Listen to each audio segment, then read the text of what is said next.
Ok, ¿De acuerdo? sí, chicos, vamos a continuar con esto. Vamos a ver ahora a la fertilización. Esa es una actividad que es bien importante para poder tener plantas en tiempo, forma y sobre todo de calidad. Manejar la fertilización es muy importante cuando trabajamos la planta en vivero y sobre todo cuando trabajamos la planta en bolsa, porque hay quienes no acostumbran a fertilizar la planta, pero a veces el suelo no puede hacer todo o ya no tenemos suelos tan ricos en nutrientes que le puedan aportar todo lo que la planta necesita. Entonces, la fertilización es importante.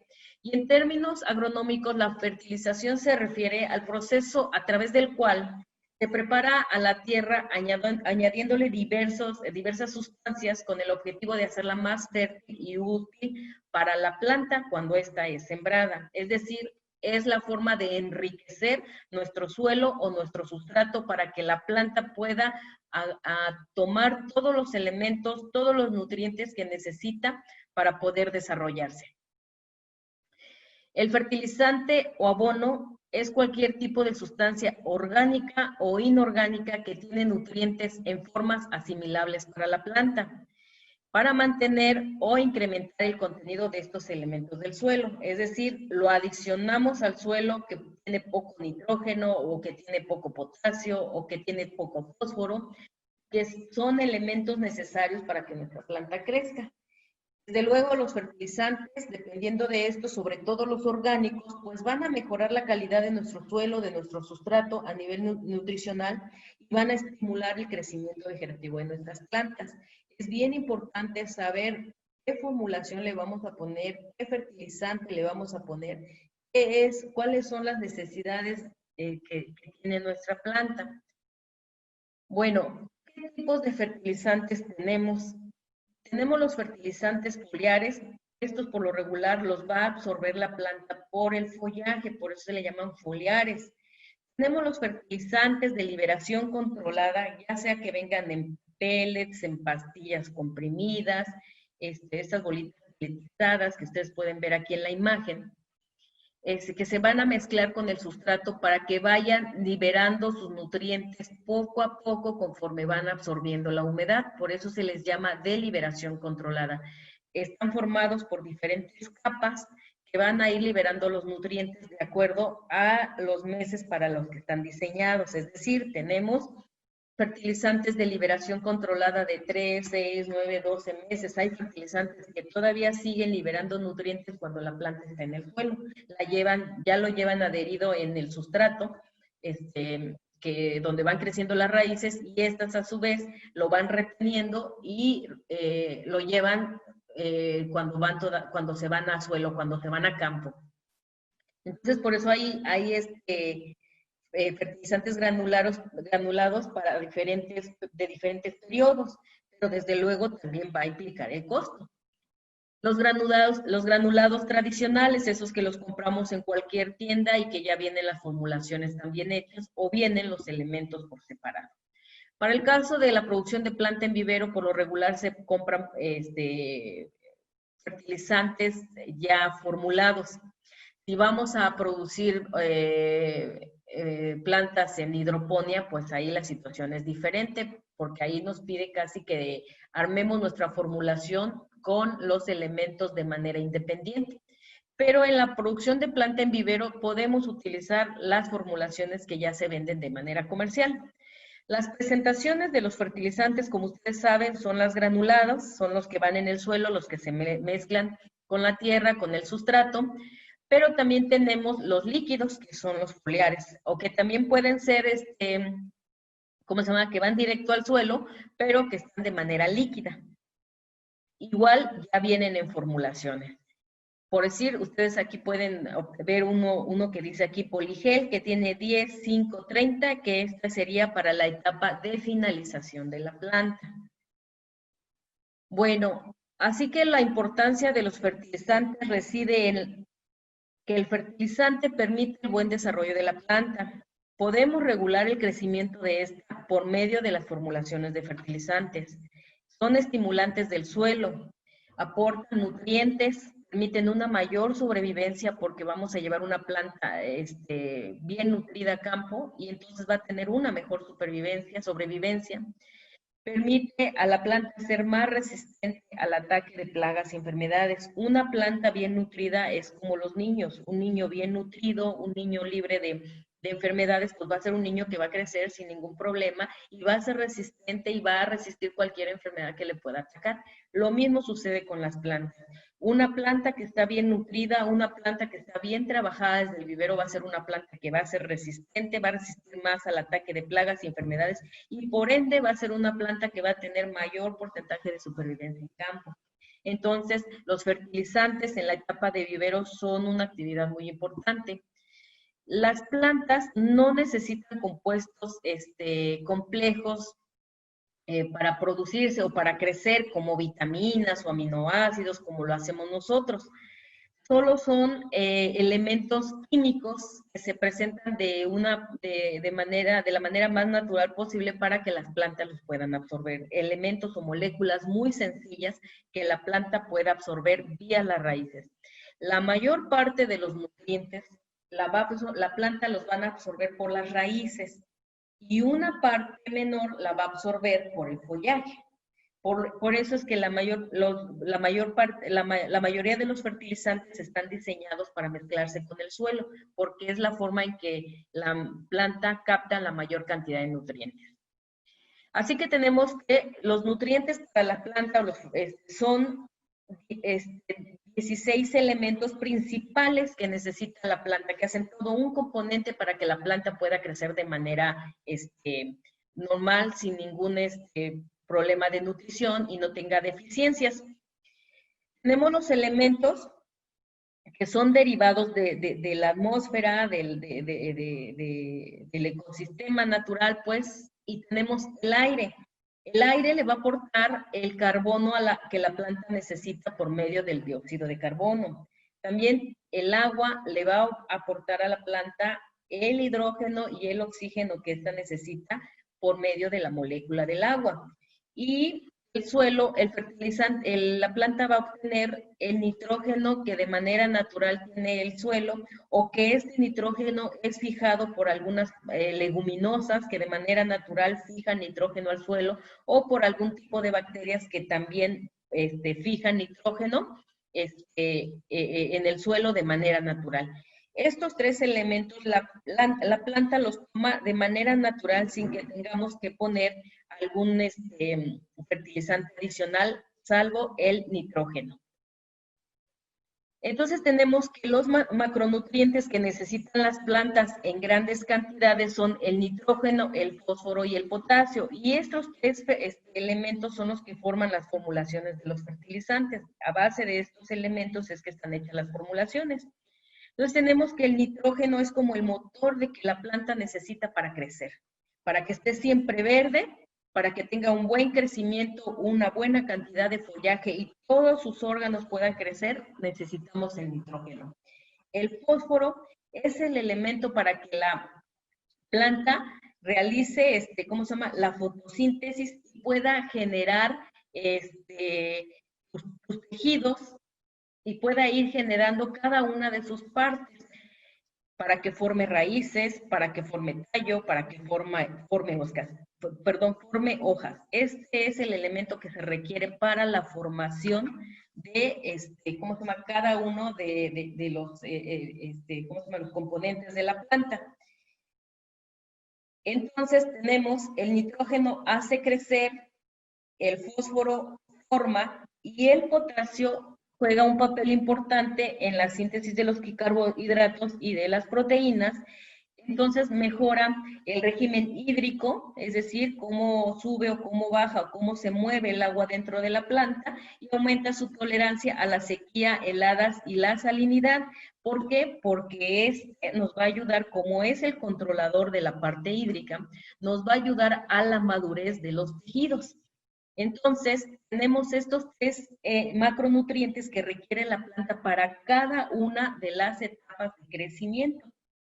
Pero también tenemos los micronutrientes que son indispensables y es donde tenemos los sinergismos y los antagonismos. Los micronutrientes, a diferencia de los macro, las plantas los adquieren en pequeñas cantidades, muy pequeñas cantidades de algunos de ellos, pero que son indispensables para que puedan absorber bien los macro. Entonces, por eso los micro pueden aplicarse de manera foliar, porque son en mínimas cantidades que los requiere la planta, pero que sí son indispensables para hacer los sinergismos.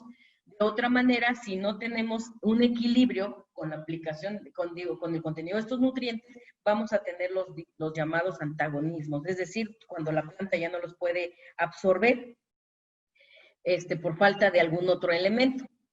Entonces, los microelementos son el hierro, el manganeso, el zinc, el cobre, el molibdeno, el cloro y el boro. Ellos son sustancias claves para el crecimiento de la planta. Pues según esto se semejan pues con las vitaminas que usaríamos nosotros para nuestra buena salud, ¿no? Para nuestra buena nutrición. Ya les decía, son absorbidos en cantidades muy, muy pequeñas, pero que son muy importantes para que puedan funcionar los otros elementos, los otros macronutrientes. Así tenemos que, de acuerdo a Landis, un investigador americano que a ellos han trabajado muchísimo con esto de las fertilizaciones y la calidad de planta, tenemos 3 fases en el vivero. Tenemos la fase de establecimiento, que se considera desde su germinación, desde la germinación de la semilla, hasta, ¿cómo se llama? Cuando empezamos a crecer, cuando empieza a crecer, cuando ya tiene las hojas cotiledonales y empiezan a aparecer las hojas verdaderas. Luego tenemos la fase de crecimiento rápido, cuando ya se forman bien las hojas verdaderas y empieza un crecimiento del tallo en diámetro y en altura, y desde luego el crecimiento de la raíz.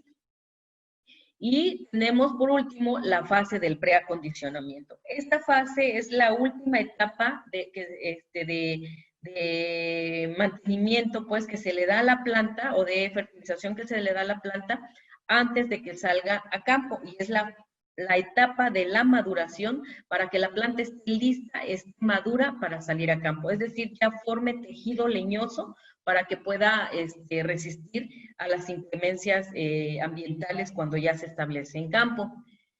Entonces, tenemos las 3 fases, tenemos las fertilizaciones para cada una de estas fases. Miren, como ya les decía yo, el nitrógeno sirve para crecer, el fósforo sirve para formar y el potasio sirve para madurar, para endurecer. Entonces, en la fase 1, lo que necesitamos es una alta concentración de fósforo. ¿Por qué? Porque estamos en el proceso de formación. Se están formando los tejidos, de la raíz, del tallo, de las hojas, para que la planta pueda crecer. Entonces, la formulación que vamos a ocupar en esta etapa va a tener un alto contenido en fósforo. Es el elemento intermedio en la formulación. Cuando ustedes vayan a comprar un fertilizante y si se fijan que la formulación, el número más grande es está en medio de la fórmula, quiere decir que es un fertilizante rico en fósforo. Después, y es para la etapa de iniciación. Después tenemos la fase de crecimiento.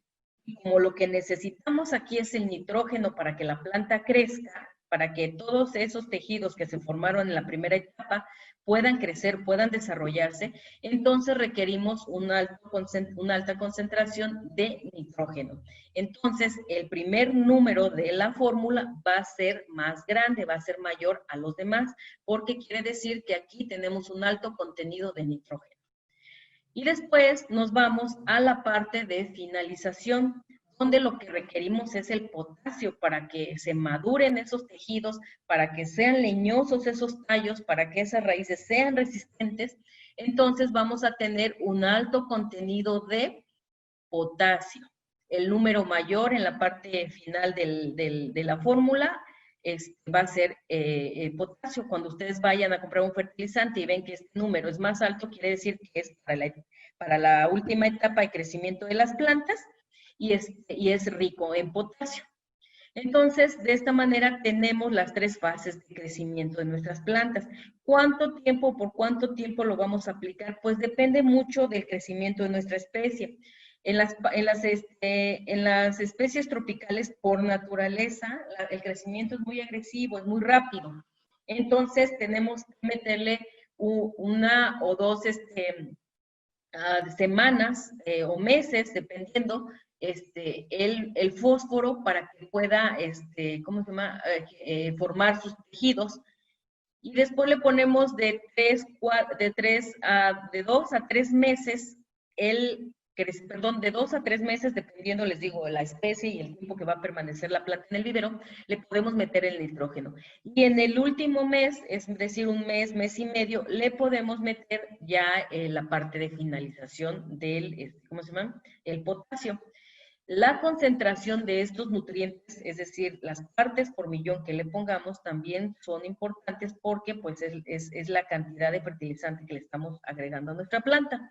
Esta es la formulación del fertilizante, de los elementos que conforman nuestro fertilizante, pero ahora viene la concentración. ¿Qué concentración le voy a poner a nuestra planta?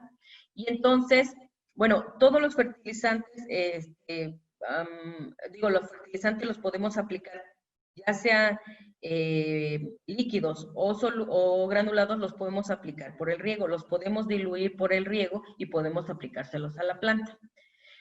Bueno, la dosis de fertilización que vamos a ponerle, ¿qué concentración? Pues vamos a ponerle en la fase de establecimiento, cuando arrancamos, podemos arrancar con 25 a 75 partes por millón. Podemos arrancar también en la fase de crecimiento una concentración de 50 a 250 partes por millón. Acuérdense que en esta parte, en la parte de crecimiento, queremos que nuestra planta crezca rápido, que esté verde y que se formen todas las hojas y que se termine y crezca todos esos tejidos que se formaron en la primera etapa. Y la fase de preacondicionamiento de 75 a 25 partes por millón. Estas son formulaciones generales. Para las especies tropicales podemos aumentar un poco más la concentración en la parte inicial para que tengamos un mejor desarrollo de raíces y tengamos un mejor desarrollo de un diámetro mejor, un grosor mejor de tallo, y podríamos disminuirle hasta 150 o 200 partes por millón de nitrógeno. Es decir, en la parte de crecimiento podemos disminuirle el nitrógeno porque por naturaleza nuestras especies crecen rápido. Entonces, el nitrógeno le ayudaría mucho para que esté siempre verde, para que tenga suficiente follaje, pero no queremos que crezca de manera disparada porque si no vamos a tener plantas muy mimadas y muy suculentas. Y después viene la fase de preacondicionamiento, donde tenemos, que sería prácticamente en el último mes de nuestra planta, que va a permanecer en el vivero. Le podemos meter 75-25 y le podemos meter aquí hasta 150 partes por millón, porque en las especies tropicales, como les digo, son de muy rápido crecimiento, tienen mucha humedad, son muy suculentas. Entonces podemos trabajar un poco aumentando las partes por millón. Aquí les pongo más o menos la fórmula de cómo se calcula las partes por millón para las concentraciones para nuestras aplicaciones de fertilizantes. Y no es más que poner las partes por millón deseadas, es decir, yo quiero 75, yo quiero 250 partes por millón, entre el contenido del nutrimento. ¿Cuál es el contenido de nuestro nutrimento? Bueno, pues sí, nuestra formulación es por decir, la de fase de crecimiento es 20, 7, 19, pues el nutrimento que yo voy a trabajar es el nitrógeno, entonces voy a tomar el número 20, que es el que viene, que es en base al nitrógeno con el que se hacen los cálculos. Entonces lo voy a dividir las partes por millón que yo deseo poner entre el contenido del nutrimento, es decir, entre el 20% que contiene de nitrógeno mi formulación, y la voy a multiplicar por 100. Y entonces eso me va a dar los gramos que voy a necesitar para poder aplicarle a mi planta, la cantidad de de fertilizantes que le voy a aplicar a mi planta con esta concentración. Así también en el sustrato podemos aplicar el multicote, el osmocote. Creo que ahora en el mercado ya hay diferentes marcas de fertilizantes de liberación controlada. Podemos aplicar, si queremos que nuestro fertilizante sea nada más para las últimas etapas y que tenga que tenga suficientes nutrientes nuestra planta cuando está en campo, pues lo podemos llevar, le podemos poner el fertilizante de liberación controlada de 9 a 11 meses para que este trabaje cuando ya esté en campo. Pero si lo que queremos es que nuestro fertilizante trabaje cuando está en el vivero, entonces vamos a escoger, a comprar más bien o adquirir un fertilizante de liberación controlada de 3 meses, que es de los más, creo que de los de tiempo más cortos para empezar a liberar. Ahora, si ustedes tienen, si le están aplicando a la planta microelementos, le están aplicando macroelementos, si tienen un buen programa de fertilización, a lo mejor el fertilizante de liberación controlada sale sobrando.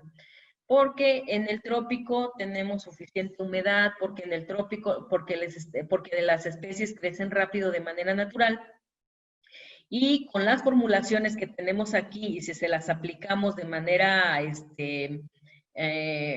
lo hacemos bien, pues si hacemos bien nuestro trabajo de aplicar bien las formulaciones, el fertilizante de liberación controlada más bien lo podríamos utilizar para cuando la planta se establezca en campo, no precisamente para que la planta crezca en vivero.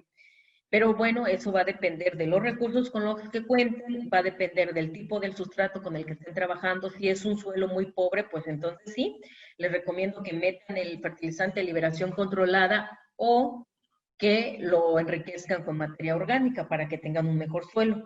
Pero esto depende mucho de las condiciones bajo las que ustedes trabajen. Pero por lo menos lo que sí me gustaría es que ustedes tengan bien claro para qué sirve cada una de las formulaciones en las diferentes etapas de crecimiento de las plantas, y sobre todo que sepamos que estas formulaciones nos indican el contenido de cada elemento y para qué, y eso nos va a determinar para qué etapa sirve durante el crecimiento de la planta en el vivero. Entonces, cuando ustedes vean una formulación como esta, que compren un fertilizante o que les diga un fertilizante como aquí dice grado 12, 4.8, 15. Quiere decir que este fertilizante tiene 12% de nitrógeno, 4.8% de fósforo y 15% de potasio. Este fertilizante lo podemos utilizar para la etapa de finalización, para la maduración de nuestros tallos, para cuando salga a campo, el endurecimiento, o lo podemos también usar para nuestra primera etapa, es decir, para la etapa de formación, para la etapa de crecimiento, porque tiene 12% de nitrógeno. Este fertilizante no se utiliza en la primera etapa, porque no es rico en fósforo, no es alto en fósforo, es alto en nitrógeno y alto en potasio. Y más bien es para la última etapa de crecimiento de nuestras plantas. Y si ustedes lo pueden ver en esta parte, ahí les indica nitrógeno tiene 12%, fósforo tiene 4.8%, que es el fósforo asimilable, y es el potasio soluble, que es el asimilable, es el 15%. Todas las formulaciones están dadas en porcentaje. Así que cuando vayan a la tienda y ahora vean estas formulaciones, ya saben para qué etapa de crecimiento sirve ese fertilizante. Otro aspecto que también tiene que ver con la nutrición de la planta son las micorrizas. Las micorrizas es la asociación mutualista que se establece entre las raíces de las plantas y ciertos hongos del suelo. Son importantes porque estas le van a ayudar a la planta a absorber mejor los nutrientes. Se trata de una simbiosis, es decir, una relación muy amistosa en la que ambos organismos salen beneficiados. El hongo se establece en las raíces del árbol, crece, vive, pero a su vez le permite a la especie que pueda asimilar las moléculas de los fertilizantes sin ningún problema, pueda obtener más rápido esos fertilizantes, los pueda absorber y los pueda utilizar para su crecimiento de manera más rápida. Entonces, por eso son importantes las micorrizas y sobre todo más cuando se van a ir a suelos muy pobres, a suelos que ya están muy degradados, suelos muy trabajados, suelos sobreexplotados, que ya tienen bajas concentraciones de fertilizante, pues, suelos muy pobres. Estas son excelentes amigas de los árboles para poder sobrevivir en campo, porque se las ponemos en el vivero, pero se las llevan a campo. Y ahí son excelentes porque además no solo le van a ayudar al árbol con el que están viviendo, con el que están haciendo simbiosis, sino también van a ayudar a otras especies. ¿Qué tipos de micorrizas tenemos? Tenemos las endomicorrizas. Estas son las más comunes o son las que se encuentran en las especies tropicales. En estas no hay un manto externo, es decir, no se ve cómo son las hifas, no se ve esa como telaraña que se ve cuando tenemos el otro tipo de micorrizas, como en los pinos, ¿no? No se pueden ver a simple vista, o a veces, bueno, el manto que generan no se puede ver a simple vista, está interno, está dentro de las raíces. Las hifas se introducen inicialmente entre las células de la raíz, pero luego penetran en el interior de estas. Primero se adhieren y luego penetran, formando vesículas, y se alimentan y forman los arbúsculos que van a formar toda la estructura de la micorriza. Por eso se le conoce las micorrizas vesículo-arbusculares, que son las más comunes o son las que están presentes, perdón, en el clima tropical y sobre todo en las especies tropicales. Esas van por dentro, son las endomicorrizas. Pero también tenemos las ectomicorrizas, que esas se ven por fuera, esas son como si fueran arbolitos que tienen ahí arriba cuando las ve uno al microscopio, parecen así como pequeñas raíces que van creciendo encima de las raíces. Bueno, estas se caracterizan porque las hifas del hongo no penetran en el interior de las células de la raíz como las endo, sino que se ubican sobre y entre las separaciones de la raíz. Esto que ustedes ven aquí es lo que se observa en campo. Ustedes cuando van al bosque, sobre todo en los bosques de pinos, en los bosques de coníferas, ustedes pueden escarbar un poco y a veces sin escarbar se ve este manto. Quiere decir que ese suelo es rico, ¿cómo se llama? En micorrizas. Y esas son las secto porque están afuera. Se pueden observar a simple vista y presentan la llamada red de Harting, que es esta, la red blanca, esa como algodoncillo que se ve. Este tipo de micorrización es el que predomina en las zonas templadas, es decir, principalmente en los bosques de pino encino y en las zonas, los bosques templados. Estas por lo regular nosotros no las usamos, lo que usamos son las endomicorrizas. Bueno, ¿cuál es la importancia de utilizar micorrizas? Pues en la fase de vivero vamos a tener la reducción de un número de plantas de mala calidad, porque vamos a tener plantas que puedan absorber bien los nutrientes, entonces van a ser plantas que se van a establecer muy bien en el sitio donde las vayamos a plantar. Se incrementa el crecimiento y la homogeneidad es decir, vamos a tener plantas que crezcan al parejo. No vamos a tener plantas chicas, plantas más bajitas, más altas, y que nos ocasionen problemas en el manejo. Vamos a favorecer la protección contra los patógenos. Las micorrizas ayudan mucho a las plantas para que resistan ante el ataque de patógenos, sobre todo en las raíces cuando quieren entrar los hongos patógenos. Va a ayudar a la planta para prevenir el estrés hídrico y nutritivo cuando ésta se establezca en campo. Cuando ya tenemos la plantación, cuando a la planta la llevemos a campo, estas micorrizas van a incrementar su supervivencia. Va a haber una reforestación convencional, es decir, va a permitir que posiblemente haya una regeneración también natural. Reforestación en zonas con estrés ambiental va a ayudar mucho para que la planta crezca sin ningún problema y pueda sobrevivir. Y podemos observar los exocarpos comestibles. Vamos a tener hongos ahí en la zona que puedan ser, que pueden servir como alimentos para la gente o para los animales. ¿Cómo aplicamos las micorrizas? Las endomicorrizas las podemos aplicar directamente en la semilla. Yo aquí nada más les pongo unas imágenes de unos experimentos que hicimos, donde las aplicamos, la semilla, la micorriza la diluimos ¿cómo se llama? Con un poco de suelo, y luego bañamos las semillas, las imbibimos con la micorriza y las sembramos. Y tuvimos muy buenos porcentajes de, ¿cómo se llama?, de germinación. Pero también las micorrizas se recomiendan pues que se mezclen con el sustrato, que vayan creciendo junto con la planta. Y de preferencia, cuando apliquen micorrizas, no rieguen. Primero apliquen un riego para humedecer el sustrato, luego aplican la micorriza y así dejan hasta el siguiente día o hasta los 2 días sin regar. Si ustedes aplican micorriza inmediatamente riegan, lo único que van a hacer es lavar todo eso que pusieron. Y recuerden que la micorriza pues no es barata. Actualmente ya hay diferentes marcas y diferentes casas comerciales que las venden y el precio pues de alguna manera se ha regularizado, pero aún así sigue siendo cara. Entonces tenemos que hacer buen uso de estas si las vamos a utilizar o si las estamos utilizando en el vivero. Otro aspecto importante que debemos considerar es el riego. En las zonas tropicales, esto es vital para el control sobre todo de enfermedades. El riego es la manera en que las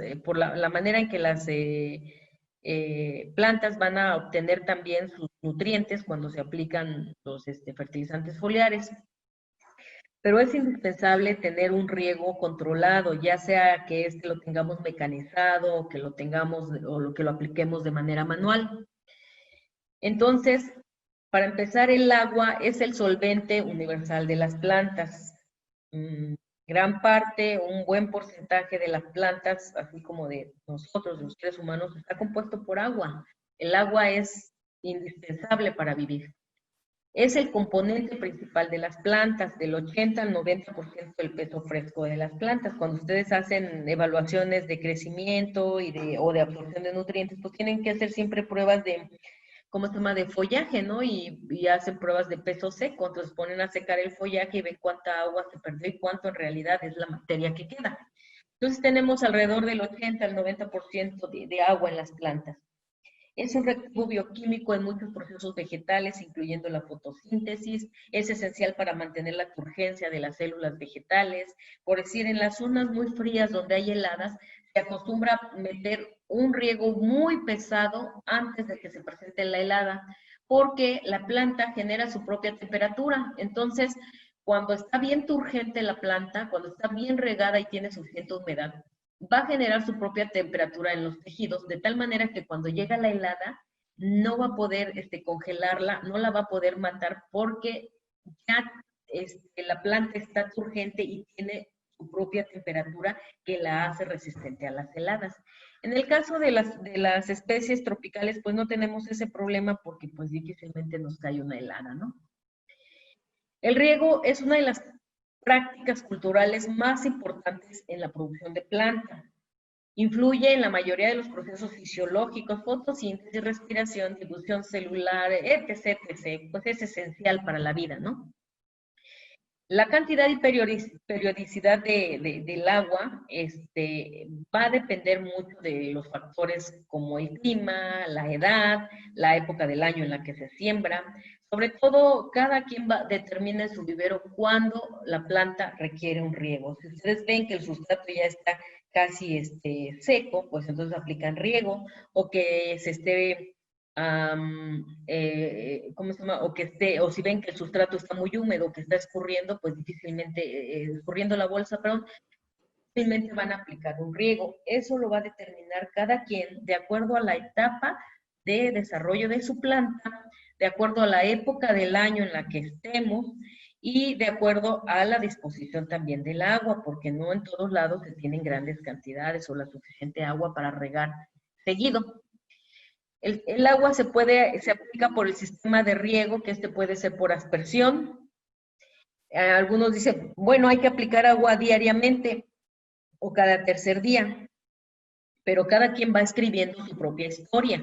Cada quien va aplicando el agua o los riegos de acuerdo a sus necesidades, a sus tiempos de siembra. No es lo mismo aplicarle un riego pesado a la planta que tiene 1 mes o 2 meses de crecimiento a la planta que apenas va emergiendo. Entonces, son los criterios que ustedes deben de tomar a la hora de aplicar los riegos. Pero lo que es importante es mantener siempre el sustrato con suficiente humedad, no en exceso, sino con la humedad necesaria para que la planta crezca. Porque si metemos exceso de humedad vamos a tener problemas de pudrición de raíz, vamos a tener problemas de aparición de hongos y eso nos va a causar muchos problemas para mantener la producción. Cuando tenemos elevadas temperaturas en la época de estiaje, pues hay veces que hasta, dependiendo de cómo esté nuestro vivero, cómo sea el crecimiento de nuestra planta, a veces hasta 2 veces al día se aplican riegos. Pero si tenemos nuestra planta en esa época está todavía el proceso de la malla sombra, digo, si todavía tenemos la malla sombra, pues a lo mejor no va a ser tan necesario regar tanto porque no vamos a tener tanta evaporación. Pero cuando ya está en crecimiento la planta y estamos en el mes de mayo, pues sí vamos a tener que tener mucho cuidado para estar observando cada cuánto tenemos que estar regando.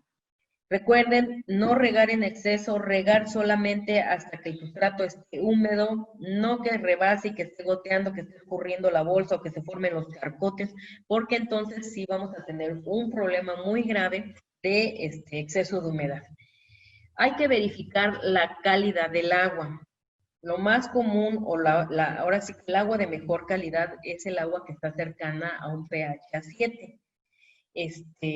Si tenemos aguas alcalinas o aguas muy ácidas, van a intervenir con la fertilización y posiblemente no vamos a poder, la planta no va a poder absorber los fertilizantes de manera adecuada por ese pH tan variable que tenemos. Verificar la uniformidad de riego. Eso es bien importante, sobre todo cuando tenemos plantabandas muy anchas. Es decir, que formamos plantabandas, hicimos plantabandas hasta de 2 metros de ancho. Hay que verificar bien que el riego le llegue muy bien a la parte media de la plantabanda, donde están esas plantas en medio. Porque si no, esas son las que más sufren, esas son las que se quedan muchas veces sin riego y esas son las que se nos van a morir primero. Hay que darle mantenimiento, si ustedes tienen un sistema de riego, hay que darle mantenimiento constante, porque se taponean las boquillas, porque se botan algunas partes del riego, y cuando apliquemos el riego lo único que van a hacer es sacarnos nuestra planta. Si aplican riego con manguera, hay que tener mucho cuidado de la presión. Cómprense, hay unas que se llaman cebollas, que se le llaman cebollas, que son como regaderas, que son aditamentos para la manguera. Ustedes pueden colocarla en la manguera y semeja a una regadera, y con eso pueden regar sin ningún problema para que el riego sea más homogéneo y no les dañe la planta, no les saque la semilla, la plántula o les doble la planta. Bueno, otro tema importante en la producción de planta en vivero son las plagas y enfermedades. ¿Cuáles son estas plagas y enfermedades que se nos presentan más frecuentemente? Bueno, déjenme decirles que en los viveros forestales la incidencia de plagas y enfermedades es muy baja si nosotros tenemos un buen manejo de la humedad y un buen manejo de la malla sombra, así como la aplicación de los fertilizantes y las micorrizas en tiempo y forma. Si hacemos eso de manera correcta, les aseguro que no van a tener la necesidad de utilizar fungicidas o insecticidas para el control de plagas y enfermedades. Pero si por lo contrario nos excedimos en la aplicación de agua, no checamos que nuestro sustrato estuviera poroso o tuviera por lo menos un poco, no se compactara, pues que tuviera un suelo muy arcilloso, si eso no lo verificamos, si no hicimos un buen control de la malla sombra y dejamos que creciera la planta y no nos importó quitar la malla y le seguimos regando, júrenlo que van a tener problemas de enfermedades y de plagas. De plagas porque cuando la planta empieza a debilitarse, pues le llega cualquier tipo de plaga. Entonces, una enfermedad muy común en los viveros es la enfermedad de raíz, conocida esta como Dampinó. Esta enfermedad nos va a causar la pudrición de raíz y el ahorcamiento del tallo. Este Dumping Up se forma por dos hongos principales, el Fusarium y el Phytophthora. Hagan de cuenta que se hacen bien amigos y le dan en la torre a las plantas. Es cuando ya cae el Dumping Up, a veces es muy difícil controlarlo porque se infectan las plantas, pero también infectan todo el sustrato. Entonces, a veces lo que se recomienda es, dependiendo del grado de infestación, es sacar todo, desinfectar, lavar, desinfectar en lo posible, si es que son semilleros, para volver a utilizarlos. Y si son de los semilleros que hacemos nada más para la producción de la planta, por lo mejor es desechar todo eso y hacer uno nuevo. Tenemos dos tipos de Dumping Off, el preemergente y el postemergente. El preemergente es cuando le da a la semilla y se enferma cuando la radícula va emergiendo, cuando empieza el proceso de germinación. Entonces, de repente, sembramos y vemos que nunca germinó la semilla y decimos, esta semilla venía de muy mala calidad, ni siquiera germinó. Posiblemente la semilla tenía muy buena calidad. El problema es que le pusieron demasiada humedad al sustrato cuando la pusieron a germinar y no pusieron ningún fungicida o no la trataron con nada para evitar la presencia de las enfermedades. Entonces, segurito nos cayó ahí el Dumping Up preemergente. Y entonces, si ustedes sacan algunas semillas y ven que están negras y que la raíz como que quiso, la radícula más bien como que quiso emerger, pero se quedó a medias y se puso negra, segurito fue Dumping Up preemergente. Después tenemos el Dumping Up postemergente, es decir, cuando la planta ya emergió y le va a dar la secadera del tallo, es decir, hagan de cuenta que se le hace un anillo, se anilla la plantulita, se ahorca, se asfixia y se muere. Y luego tenemos el Dumping Up tardío, es decir, cuando la planta ya está más grande. Estas son de las enfermedades más comunes que vamos a tener. Posiblemente puedan tener otras que puedan ser como Phytophthora, bueno, que ataque Phytophthora o Fusarium por separado. Pero por lo regular, siempre la pudrición de raíces o la pudrición de los tallos durante el crecimiento de la planta viene por el Dumping Off.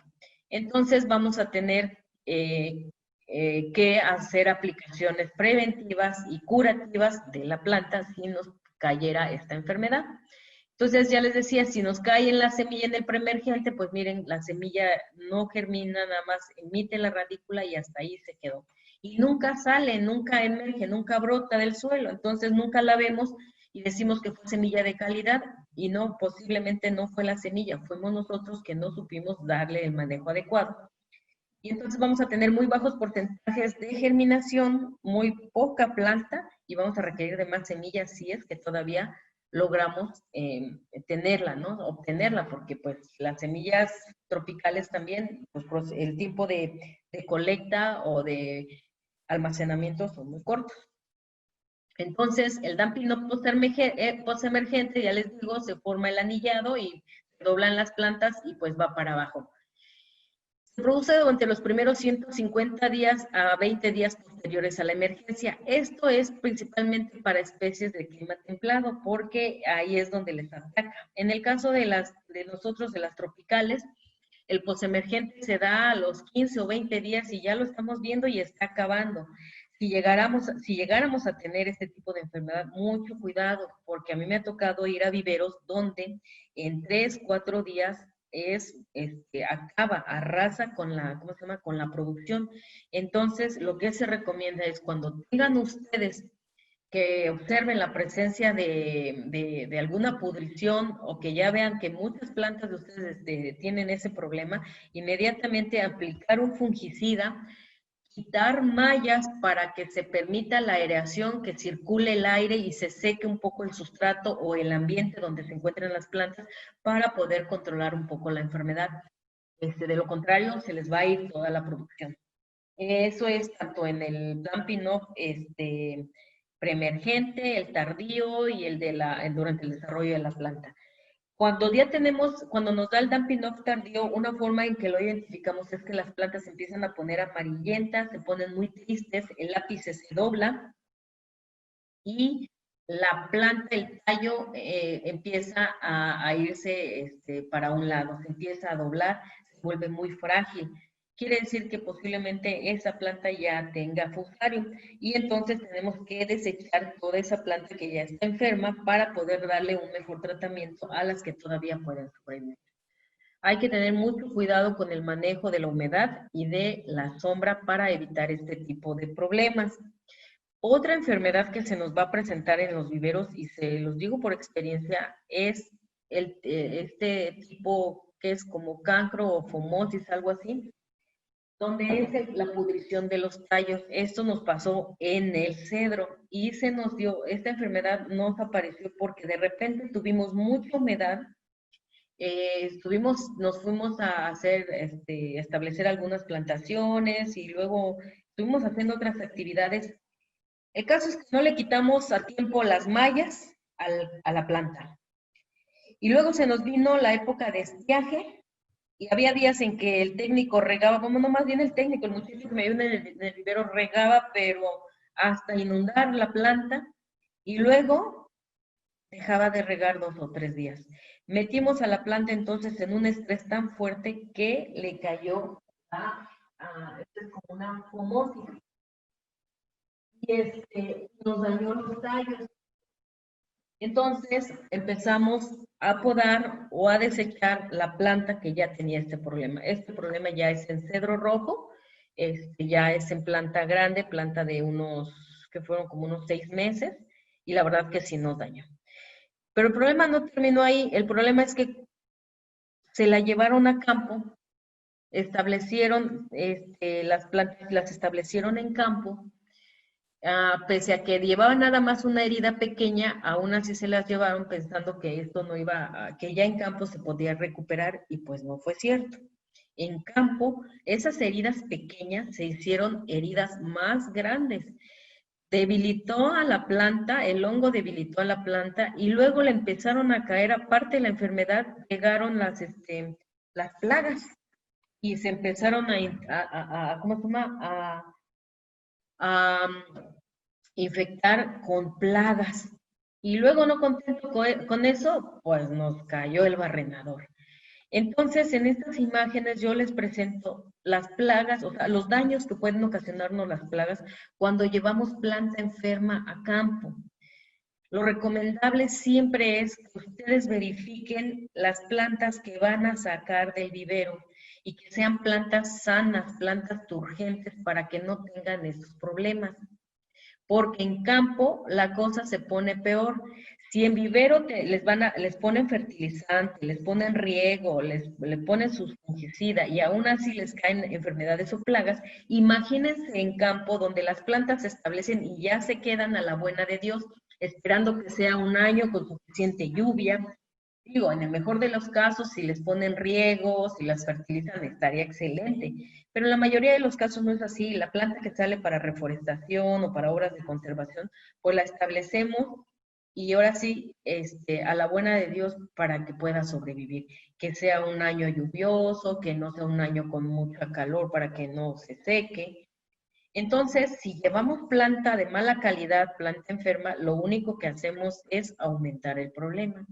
Entonces llegó el momento en que tuvimos que desechar, quitar toda esa planta y volver a establecer planta, llevar planta nueva para establecer en campo, porque esta era una plantación para hacer un trabajo de investigación y desde luego pues que no podemos trabajar con esas plantas. Esto desde luego nos ocasionó más recurso y sobre todo tiempo. Y a veces lo que uno no tiene es tiempo, digo, tampoco recursos, ¿va? Pero vamos sobre tiempo por las épocas de lluvia, por la época de nortes, por el estiaje, por lo que ustedes gusten y manden. Pero sí fue un problema muy fuerte que se nos presentó. Si alguien tiene este problema en el vivero, yo lo que les recomiendo es, aparte de que hagan aplicaciones de fungicidas, lo que les recomiendo es desechar esa planta, porque sí les va a traer problemas muy fuertes, les va a contaminar la demás planta. todo lo que tengan sano en el vivero. Y esas son una muestra, miren, se llevaron algunas plantas de Dampinoff post-emergente, es decir, cuando ya estaba crecida la planta, y miren, en campo la cosa se pone peor. Tuvimos esas heriditas que estaban chiquitas, se hicieron más grandes, no creció la planta y empezó a emitir brotes, brotes, brotes, pero sin crecimiento. Entonces, planta de muy mala calidad y una muy mala experiencia que tuvimos, pero bueno, solamente, ahora sí que, sobre la experiencia, echando a perder se aprende, ¿verdad?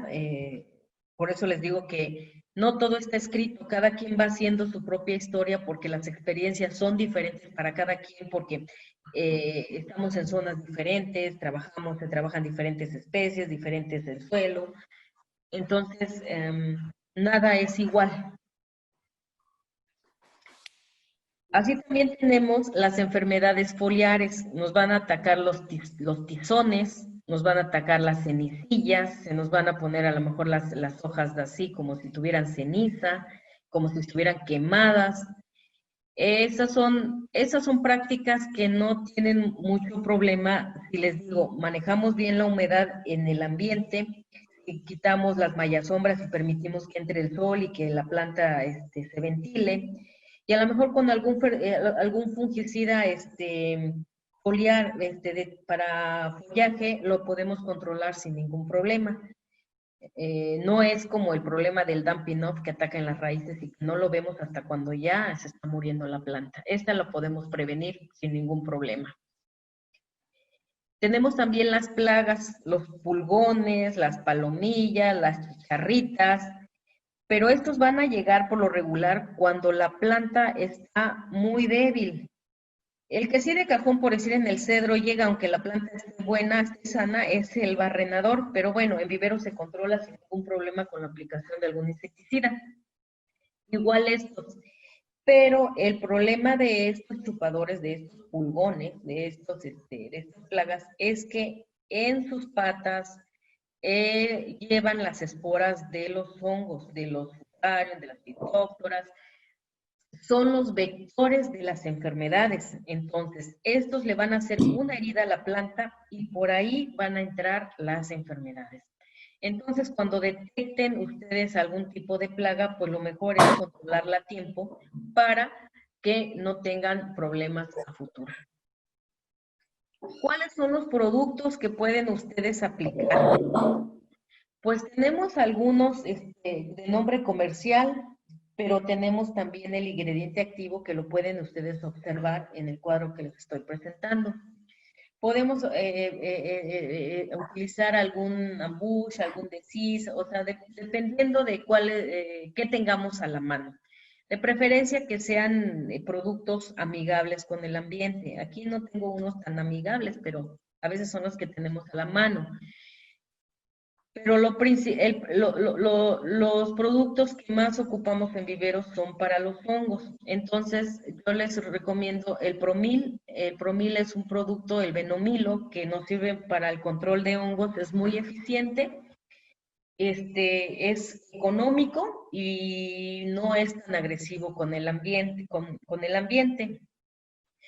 Así también les recomiendo, por decir, para esta fomosis que les enseñaba yo en el cedro, podemos aplicar el carbendazim o ¿cómo se llama? El Captán. Podemos, ¿cómo se llama? Utilizarlos para controlar problemas con hongos en los tallos, como el que les enseñaba yo. Ese se puede controlar muy bien con este. Hongos en el follaje, pues tenemos el mansate, el mancozeb, es el más común que utilizamos para controlar algún problema en el follaje y es muy efectivo para las especies forestales. Aquí también les presento otro, el babistín, también es un insecticida bueno insecticida fungicida bueno para controlar las enfermedades del follaje en forestales, porque todos estos se ocupan más comúnmente en la parte agrícola, pero ya hemos probado algunos en la parte forestal. Pero si lo que buscamos es estar en armonía con el ambiente, pues lo mejor es usar los productos orgánicos. Yo no tengo una gama muy amplia de productos orgánicos. Eso es el grupo de Ultraquimia que ha trabajado mucho los productos orgánicos eh, y es de los que más pues conozco, pero es que ellos ya tienen insecticidas, tienen fungicidas, tienen micorrizas, tienen y que han sido probados en muchos cultivos y ya los venden de manera comercial. A lo mejor ustedes ya tienen sus marcas, ya tienen sus productos con los que trabajan y les han dado muy buenos resultados. Eso es excelente. De preferencia, a lo mejor sería esto, trabajar con los productos orgánicos y no con los químicos. Pero ahora sí que depende la intensidad del ataque de la plaga o de la enfermedad y depende también del presupuesto con el que ustedes cuenten y depende también de la facilidad con la que puedan adquirir estos productos, ya que si se encuentran en un lugar como en el que estamos nosotros, que estamos muy alejados de la ciudad, pues es difícil salir a comprar productos. Entonces lo que hacemos es hacer una sola compra al mes o cada 2 meses para tenerlos de reserva. Y la verdad, accesar a esto solamente por paquetería para que nos puedan mandar productos orgánicos. En general, nosotros no utilizamos muchos productos porque es poca la producción que tenemos y siempre lo manejamos con el riego y con la malla sombra. Nada más que esta vez sí se nos fue la mano con el cedro, pero bueno, siempre hay una primera vez. Generalidades, pues es importante, ya les decía yo, cuidar la humedad del sustrato, la desinfección de los almácigos, desinfección de los contenedores si es que fueran a usar contenedores, pero por lo regular en la bolsa cada año se compra bolsa nueva y ahí no hay problema. Ojalá que ya hubiera bolsas orgánicas o biodegradables para la producción de planta. Esto sería excelente, pero bueno, eso quién sabe cuándo va a ocurrir.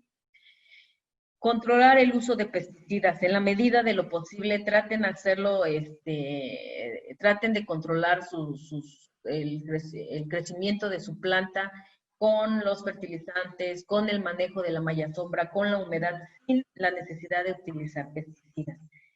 Manejo adecuado de la producción, eso es importante, pues, para que no les ataquen las enfermedades y tengan una planta de calidad. Verificar la calidad del agua y no reutilizar los sustratos. Esto se recomienda para la producción en contenedor. En bolsa, por lo regular, a veces las bolsas que se quedan llenas de un año para otro o de un ciclo para otro, se saca el sustrato y se vuelve a utilizar ese sustrato. Si ese fuera el caso de ustedes, yo les recomiendo que solaricen el sustrato, pónganlo al sol, tápenlo con plásticos, de tal manera que aumente tanto la temperatura dentro del sustrato, en el sustrato que aumente tanto la temperatura que tenga la capacidad pues, de matar a todos los bichos que hayan ahí. Y después enriquezcanlo con alguna materia orgánica, con algún componente orgánico para que se enriquezca ese suelo y lo puedan reutilizar. Es importante que lo pasen por un arnero. Cuando vayan a utilizar su sustrato, ciérnanlo, pásenlo por un arnero para que puedan deshacer todos esos terrones o esas partículas gruesas y tengan un sustrato más poroso para que su planta pueda crecer sin ningún problema. Y una vez que ya tenemos nuestra planta, que ya está lista para salir a campo, hay que hacer una selección. Hay que mandar plantas buenas a campo, hay que mandar plantas con buen follaje, con buen desarrollo radicular, no hay que mandar plantas enfermas, plantas chuecas. Ya les contaba yo de la experiencia que tuvimos con este cedro que nos enfermó en vivero y lo llevamos a campo pensando que allá se va a componer, allá le da el sol. Pues sí, pero allá en campo las condiciones son bien diferentes a las del vivero y lo que hicimos fue que se empeorara la situación y se nos empezara a morir mucha planta. Entonces, procuremos llevar planta de calidad, planta turgente, buen follaje, planta sana, planta recta, planta que no tenga malformaciones en la raíz, planta que no esté muy chiquita, que no sea muy pequeña, planta que no esté bifurcada o que esté, ¿cómo se llama? Que tenga roto el tallo. Vamos a procurar mandar planta de calidad. Por eso es importante que ustedes hagan la selección de planta antes de que salga del vivero. El empacado de la planta, bueno, si fuera planta en contenedor, pues se empaca de esta manera en los plásticos estos que se utilizan para envolver alimentos, pero como en el sistema de bolsas se saca la planta en su bolsa, no hay ningún problema. La planta no sufre ningún estrés cuando llega a campo porque va en la bolsa. Lo único que se hace en campo es quitarle la bolsa y meterla al hoyo donde se va a plantar. Entonces no hay ningún problema. Lo que sí es importante es su transporte. Cuando la planta se transporta hay que tener mucho cuidado. Hay que los vehículos en los que se transporte o se lleve la planta a campo tengan una lona, estén cubiertos para que no se deshidrate la planta o pierda su follaje por el viento. Sino de qué sirvió haber seleccionado, haber producido una planta sana, una planta bien fertilizada, si al final se la van a llevar como quieren. No, es importante que cuando transporten la planta, ustedes le digan a la gente que se va a llevar su planta, oigan, tráigase una malla para su camioneta, para acondicionar la planta, para acondicionar su camioneta donde se va a ir la planta. O si es un camión, que el camión traiga lona o que traiga con qué cubrir la planta para que no, pues no se vaya a dañar, sino ahí todo el esfuerzo y toda la inversión que se hizo durante la producción en vivero, hasta ahí llegó. Y finalmente tenemos la calidad de planta. ¿Qué es la calidad de planta?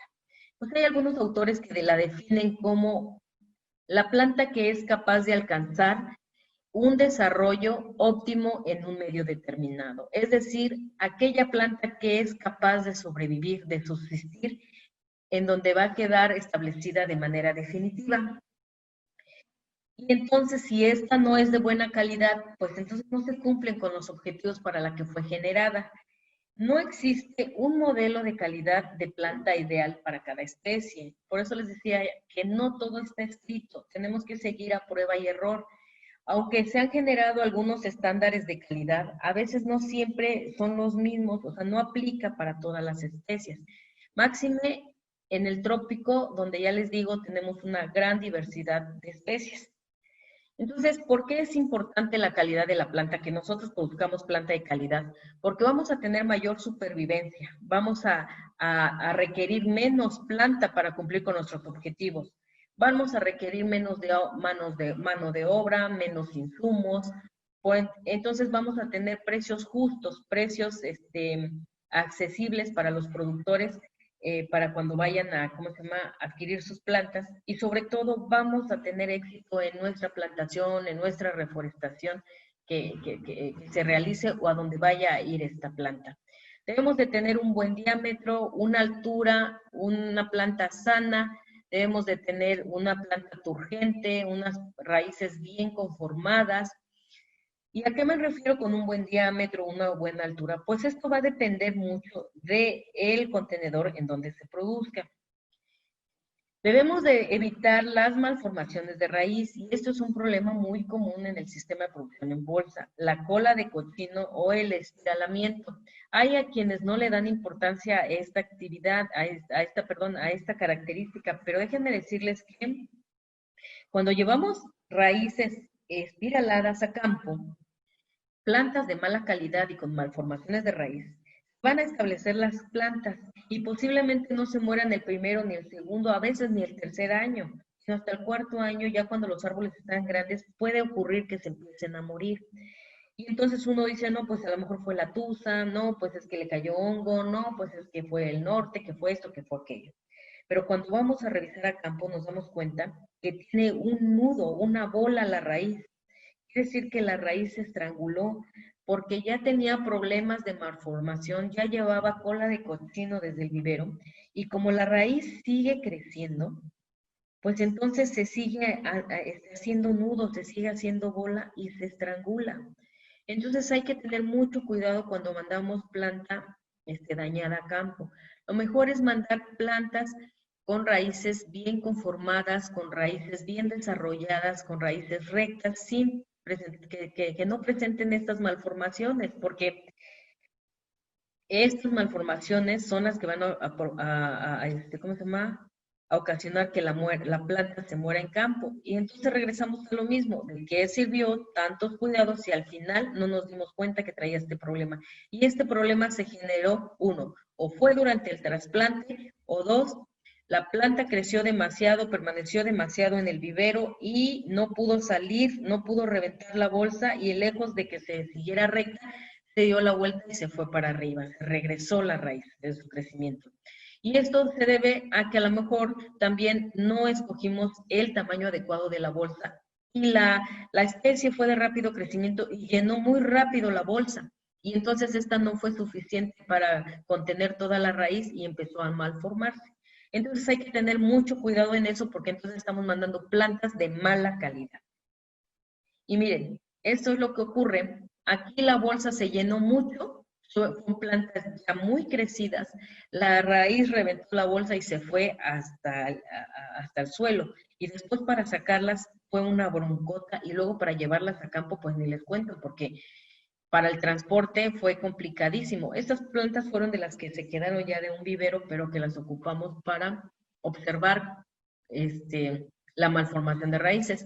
Y entonces, miren, cuando las plantas no pueden romper la bolsa, esto es lo que ocurre. Se hacen, ¿cómo se llama? Aros, que se van formando como tipo aros y luego se forman anillos. Y miren en la base. Si esto lo logramos detectar y podamos se poda esta raíz, posiblemente siga creciendo, pero va a emitir una serie de raíces laterales, de raíces secundarias, y la raíz pivotante ya no va a crecer como debe de ser. Posiblemente aquí se detenga su crecimiento. Y si es así, este árbol va a sufrir en la época de vientos y puede que se caiga, porque acuérdense que las especies con raíz pivotante son las que se anclan, no son las que, la raíz pivotante es la que le da el anclaje al árbol, y así pasen vientos muy fuertes, difícilmente se va a caer. Pero si el crecimiento de esta raíz pivotante cesa, se corta, va a emitir muchas raíces secundarias y estas van a crecer y se van a hacer grandes y van a sostener a la planta. Pero como no van a ser raíces profundas, posiblemente en la época de vientos estas plantas se caigan. Entonces, por eso es muy importante verificar la calidad de la raíz cuando la planta está en vivero. Y eso es muy fácil de observar porque uno puede tocar la bolsa y se sienten nudos cuando es cola de cochino. Y puede uno observar la parte de abajo de la bolsa y puede ver si no tenemos estas malformaciones. Esa es una planta en contenedor. Estábamos haciendo unas pruebas de dónde crece mejor el hule, si en bolsa o en contenedor, porque pues en contenedor teníamos mejores costos, costos más bajos y teníamos una serie de ventajas sobre la producción en bolsa. Pero también hay que cuidarlos porque aquí cuando se satura el contenedor también tenemos problemas de espiralamiento, no crean que nada más en las bolsas. Que es menor, sí, pero también se da. Bueno, y aquí les presento más o menos cómo son los parámetros de calidad. Estos parámetros de calidad los diseñamos para la producción de planta en contenedor, especies forestales, pero en contenedor. No son los mismos parámetros para bolsa, porque en bolsa la planta crece más, tenemos diámetros más grandes y altura más grande. Lo que debemos de cuidar es que haya una cierta relación entre el tamaño de la raíz y entre el tamaño del tallo. Que no tengamos tallos muy largos y raíces muy cortas, porque entonces tenemos una planta desequilibrada. De preferencia es que si nuestra bolsa mide, no sé, unos eran las bolsas comunes para producción forestal de 10 por 15. Mide 15 centímetros de alto la bolsa, pues a lo mejor nuestra planta puede medir máximo 25, 30 centímetros. Es decir, una relación 1:2 o 1:1. ¿Por qué? Porque así vamos a tener plantas equilibradas que vamos a poder llevar a campo sin ningún problema. Pero si tenemos bolsas que miden 10 centímetros de ancho, de diámetro, por 15 centímetros de largo, y llevamos una planta que rebasa los 60 centímetros, pues imagínense el tamaño de raíz con respecto a el tamaño de la planta. Que prenden, puede ser que prendan, pero no aplica para todas las especies. Hay algunas que podrán sobrevivir y otras que no van a sobrevivir. Así que ustedes también pueden generar sus parámetros de calidad si se ponen a medir sus plantas desde que van creciendo, cómo van creciendo y cuáles van a sobrevivir, cuáles sobreviven mejor en campos, y las que tienen más altura, las que tienen más diámetro, aquellas que iban más equilibradas. como les repito, no todo está escrito en esto de la producción de planta. Hay mucho, mucho trabajo por hacer porque cada especie pues requiere de un tratamiento diferente. Entonces así tenemos los parámetros de calidad para cedro rojo, para caoba, para primavera, para roble, para melina, para teca, para xochicuahuil, que son las especies que más hemos trabajado. Hay algunas publicaciones de CONAFOR donde todavía vienen más especies, pero casi todos los estándares de calidad están escritos, están hechos para producción en contenedor. Para producción en bolsa todavía falta mucho por hacer porque es un poco más complicado. Hay mucha heterogeneidad en la producción en los viveros tradicionales. Pues bueno, hasta aquí llega mi plática. Yo espero que les haya servido de algo, que les haya sido útil. Si tienen alguna pregunta, algún comentario, con gusto los escuchamos. Pero también me pueden escribir a mi correo. Ahí está el correo, lo tienen en su pantalla. O si requieren de alguna información o de algún apoyo, pues con mucho gusto estamos para servirles. Nos encontramos en el campo experimental El Palmar, en el municipio de Tezonapa, en el estado de Veracruz. Y pues como siempre es un gusto poder platicar un rato con ustedes de nuestras experiencias. Muchas gracias, doctora. Y no sé si algún compañero por acá quiera alzar la mano que tenga alguna duda. No me di cuenta de la hora. me fui como hilo de media. No, no te preocupes, Entendido. doctora. Así pasa. Está muy interesante el tema, la verdad. Y tenemos acá dos preguntas. Una de Higinio Chan. Ah, perdón, antes de hacer esas preguntas, quiero hacer una que me habían hecho hace un momento y un compañero. Dice, Sí. buenas tardes, tengo la pregunta de cómo hacer germinar la semilla de nanche.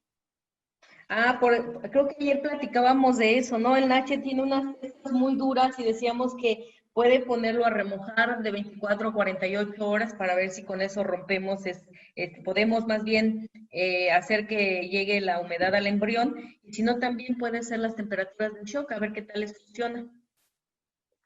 Perfecto. Muchas gracias, doctora. Entonces voy a darle la palabra a mi compañero Higinio Chan para que nos haga la pregunta. Mire, nosotros acá en las áreas que estamos trabajando, uno de los principales problemas que se nos presentó, pues ahora lo tenemos, es la presencia del barrenador, del tallo. Ajá.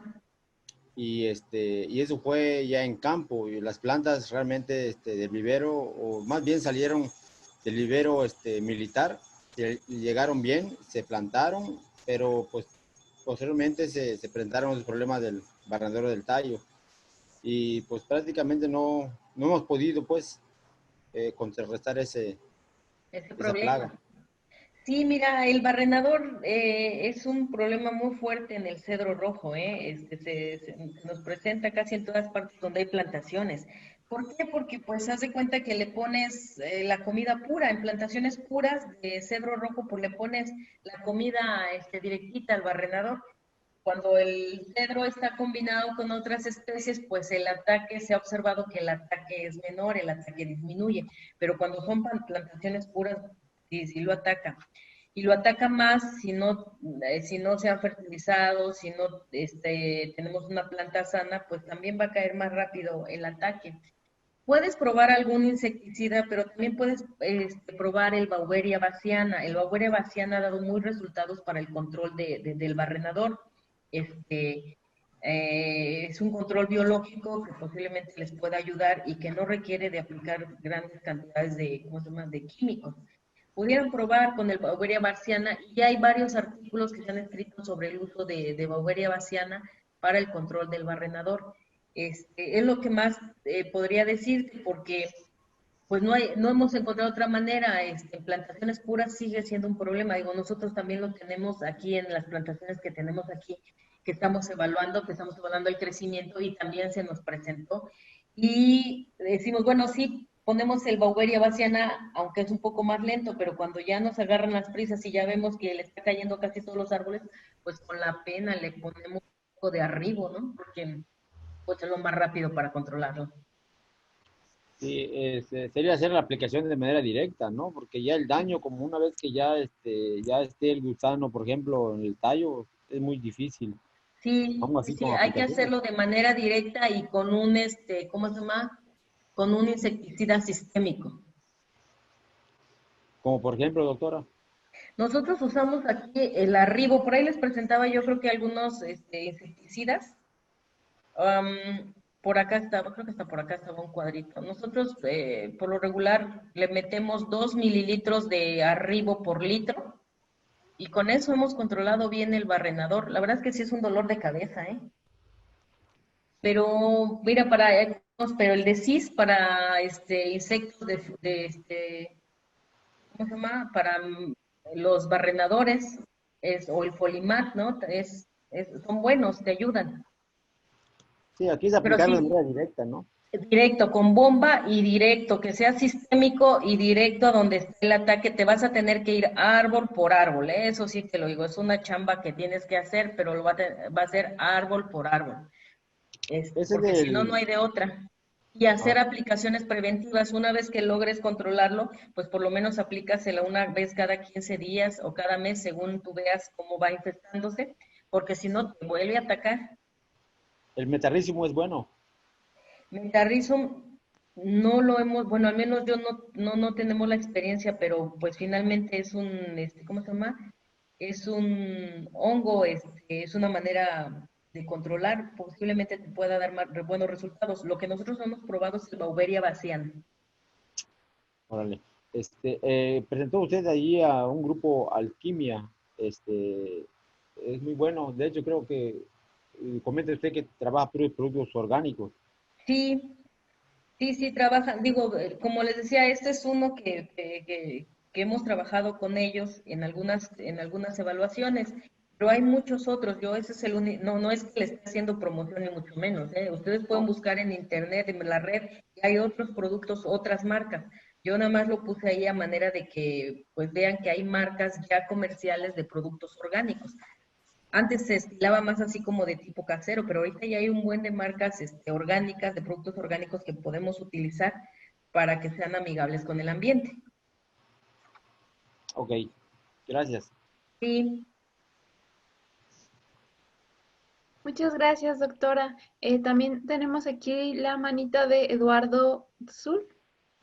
Sí, buenas noches ya, doctora. Una pregunta, como dice el compañero Higinio, ¿no? Tenemos mucho problema con el caso del gusano barrenador. En mi caso, yo estoy utilizando un producto orgánico, ¿no? Que es el preparado de NIN, pero igual ah, en el vivero, en todos los viveros, específicamente en la zona acá de Calakmul, en todos los viveros hay ese problema. Entonces, para recomendación, igual, ¿no? Un poco enriqueciendo la plática a mis compañeros, pueden aplicar, como usted dice, ¿no? Dependiendo del producto que esté al alcance de los productores. Aquí en la región se está utilizando el Combat, se está utilizando Supermetrina, pero igual ujú. estamos utilizando un producto que es un poquito más fuerte y que ahí lo pueden considerar los compañeros, que se llama Denim. Es un producto un poquito más fuerte. Ahí son 10 mililitros por bomba y pues ahí serían cada 15 días, son dos aplicaciones cada 15 días. En el caso de la caoba, igual que presenta problemas como todas las plantas, ¿no? Eh, yo estoy aplicando un fungicida que nos brindó el programa, que es azufre elemental, mejor conocido como Ujú, Lucaflow. ujú. Eh, la duda que tengo aquí, que apenas recientemente lo empecé a utilizar, ¿cuántas veces puedo aplicarla y cuántas tapas por bomba la dosis para ver si lo estoy haciendo bien? Pero ¿de qué producto y para qué problema tiene? O sea, ¿qué problema es el que tienes? Para la caoba, tiene Ajá, hongo hongo en la raíz, en el tallo, ¿dónde en tienen el los tallo, hongos? en En el el tallo, tallo. en el tallo. Ajá, ¿y cuál es el producto que tienes? El fungicida, Lucaflow, Lucaflow. y azufre elemental. Mm, yo no sé si te pueda servir mucho, pero bueno, Ujú. puedes aplicar dos, lo tienes en polvo o lo tienes líquido. Es líquido, Entonces puedes aplicar hasta 2 mililitros por litro. 2 mililitros por litro. No lo apliques por tapitas, ni lo apliques por 10 tapitas por bomba. Ujú. Acostúmbrate y acostúmbrense todos a aplicar los fungicidas, los productos químicos con dosis por mililitros por litro, porque si no pueden generarle cierta resistencia también a las enfermedades o a los insectos. Es decir, como no calculan bien la cantidad que le están poniendo, le pueden poner mucho y les funcionó, pero después van a tener que ir aumentando la dosis para que siga funcionando. Lo mejor es tener bien clarito cuánto le están poniendo. 1 mililitro o 2 mililitros. Por lo regular, las dosis recomendadas son 1.5, 2 y máximo 3 mililitros por litro de agua, ya sea de fungicidas o de insecticidas. En la época de lluvias, como ahorita, se recomienda que le pongan un adherente para que no se lave el producto cuando ya lo pusieron. Si no tienen un adherente a la mano, pueden ponerle un poco de FA, es decir, de ese Roma, de ese detergente de FA, puede servirles como adherente. Entonces ponen el fungicida en la bomba y ponen una cucharadita cafetera a la mitad más o menos, le ponen de jabón y con eso van a generar su adherente para que no se les lave el producto. Ok, muchas gracias.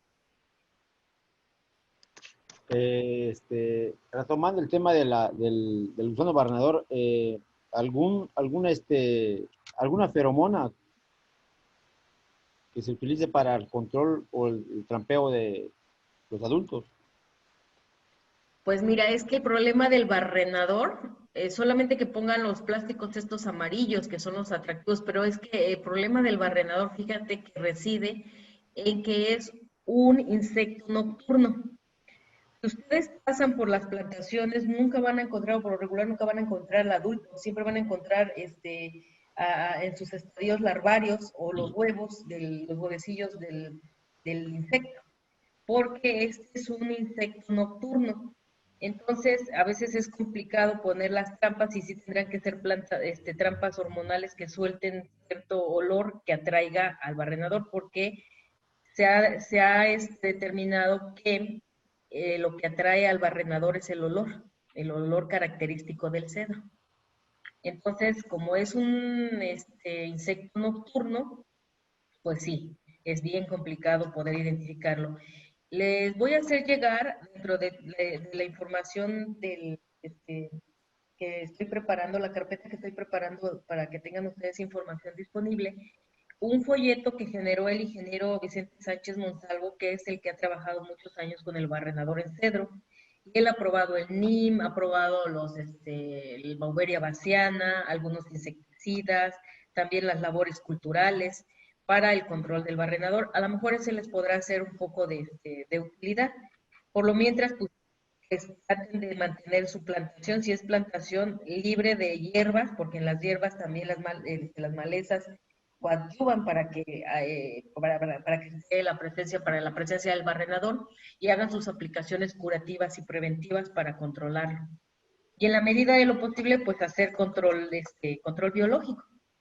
Sí. De hecho, ojalá nos pudiera compartir algún folleto, como decía usted, un pequeño manual ahí, donde pudiéramos ver, por ejemplo, las plagas y enfermedades que comúnmente se presentan por estas zonas en algunas especies y pues al menos a recomendarnos algunas acciones, algún producto para irlos minimizando más que todo, ¿no?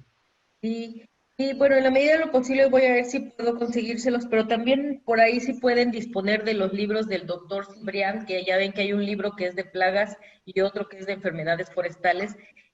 También hay una parte donde habla de plagas y enfermedades en los viveros, a lo mejor les puede ser de utilidad. Está un poco enfocado hacia las especies templadas, pero también trae una parte tropical donde les podría ser de utilidad. Son libros que no sé si se encuentran en la red, pero que se pueden conseguir en Chapingo. Ojalá que ustedes tengan por ahí conocidos, o a lo mejor ustedes que son egresados a lo mejor de Chapingo, pudieran ayudar para conseguirlos. Y son muy útiles porque son forestales y son para plantaciones y para viveros. Okay. Gracias, doctora. Bueno, También tenemos otra pregunta, que es la última, me parece, que es de Antonio Contreras. Sí, buenas tardes. Mire, la pregunta es si pudiera ahondar un poco más sobre el tema de los días de la germinación o la altura de las plantas, ¿qué tiempo le podemos dar para quitarle la malla sombra y se vayan dignificando, ya que pues, las últimas diapositivas de la presentación, pues ahí se ve un parámetro de calidad de plantas como de 25, 30 centímetros y de verdad nosotros hemos tenido unas plantas un poco más, más Más grande, altas. sí, pero porque ustedes tienen también una bolsa más grande. Esto yo les decía, son parámetros en contenedor. Contenedores de 310 mililitros, pero ustedes tienen bolsas, no sé de qué tamaño es la bolsa que manejan, pero por lo regular es de 10 por 15, que equivale a 1 litro o litro y medio de volumen. Entonces, desde luego que son plantas también más grandes. Este, por eso tienen que, bueno, son parámetros que ustedes tienen que ir determinando de acuerdo al tamaño de la bolsa que están utilizando. Yo les decía, bueno, se recomienda que hasta los primeros 45 días de crecimiento de la planta se tenga la malla sombra y después se quite, pero va a depender mucho de el tamaño de la bolsa y de la especie que estás manejando. Entonces,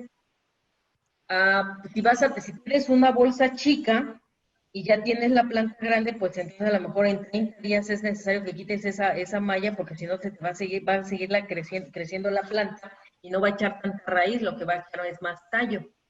Y lo que necesitamos es que lignifique, que empiece a madurar. Entonces, el manejo de la malla sombra está mucho en función de qué tamaño de bolsa estás ocupando y de los tiempos de siembra de tu planta y de tu especie, porque si es de más lento crecimiento o de más rápido crecimiento. Y eso también lo tienes que organizar a la hora de distribuir tu planta en el vivero, ¿no? Las plantas de rápido crecimiento las voy a poner de un lado y las de más lento crecimiento las voy a juntar del otro lado para el manejo de la malla sombra, para no quitar parejo. A veces revolvemos las especies o ponemos una planta banda de cedro con la mitad de xochicuahuil, otra planta banda de caoba con la mitad de melina. Pues imagínense una melina con una caoba, la melina las está tapando la caoba en menos de lo que se los estoy contando. Eso es distribución de plantas en el vivero para el manejo. Procuren tener las plantas de lento crecimiento juntas y las plantas de crecimiento más rápido juntas para que puedan manejar la malla sombra. Pero sí les recomiendo que no más allá de los 40-45 días la malla sombra para especies tropicales.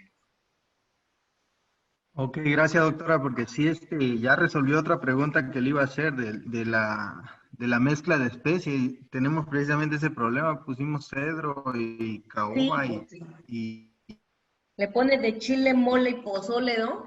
Eso es bien común. Hay que ser hay organizados a necesidad de la hora quitar de más. la producción para que podamos darle un mejor manejo. Bueno, mire, pues ya resolvió eso. Mire, quisiera comentarle ahí al compañero que dijo que tiene problemas de hongos con la caoba. Un producto que le puede funcionar muy bien es el Venomil, que el nombre comercial que hay acá en Campeche es el Promil. Es barato y lo puede aplicar de 1 gramo a 1.5 gramos por litro. Y como es sistémico, le funciona muy bien. De hecho, nosotros acá, al momento de la siembra de la semilla, remojamos la semilla en una solución de 1 gramo de Venomil por litro de agua, nada más así, tantito remojado y la sembramos. Y luego al momento del trasplante también se humedece el suelo, ya se hace el trasplante. Después del riego ya se le aplica una solución de 1 gramo de Venomil en litro de agua y le ponemos un poquito de raizal también y nos ha funcionado bien. Sí. Luego cada quien va escribiendo su historia conforme va experimentando y también conforme a los productos que disponga. Y así es, doctora. También, bueno, hicimos un experimento y parece que sí funcionó. No pudimos en todos porque no había producto, pero ya en algunos fertilizamos, no utilizamos químicos, nada más utilizamos lixiviado de lombriz, microorganismos de montaña, y se le aplicó un producto que dieron del programa que fue tricoderma. Eso se aplicó al suelo, abajo y al follaje y está funcionando muy bien. Y ya foliar después de esa aplicación, como a los 15 o 20 días le aplicamos 20, 30, 10, foliar. y ha estado funcionando bien. No, pues está muy bien. Ahora sí que lo que les funcione y anótenlo. Anótenlo para que sepan el siguiente año qué hicieron.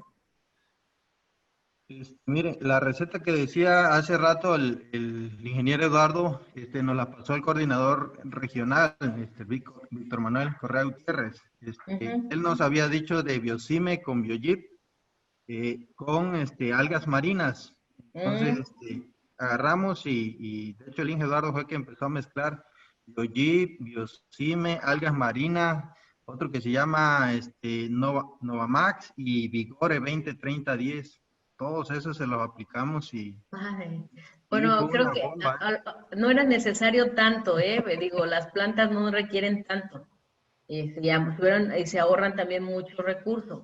Apliquen lo que sea necesario para que crezcan sin exceder.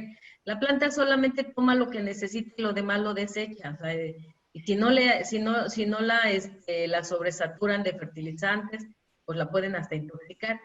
Procuren ser más mesurados pues a la hora de aplicar sus productos. No le apliquen, no le metan bombas, porque si no consienten demasiado a la planta para cuando se vaya a campo. Bueno, pues por la hora yo creo que aquí le dejamos, chicos. Me dio mucho gusto poder platicar, tener esta charla con ustedes y pues los espero mañana. Mañana tenemos la plática sobre propagación vegetativa. Vamos a ver algo de producción de estacas, vamos a ver algo de injertos y si nos da tiempo vemos algo de acodos para aquellos, sobre todo para aquellos que trabajan también en sus viveros los frutales, porque con el programa Sembrando Vida, pues no solo son forestales, sino también hay quienes están trabajando frutales. Pues si les interesa y consideran que les es de utilidad, pues los esperamos mañana a las 4 de la tarde y con mucho gusto para tener la siguiente plática. Muchas gracias y buenas noches. Hasta luego y gracias. Gracias a Buenas todos. noches. Buenas noches. Ya les Buenas mandamos por noches. chat la liga para que nos hagan favor de contestarla.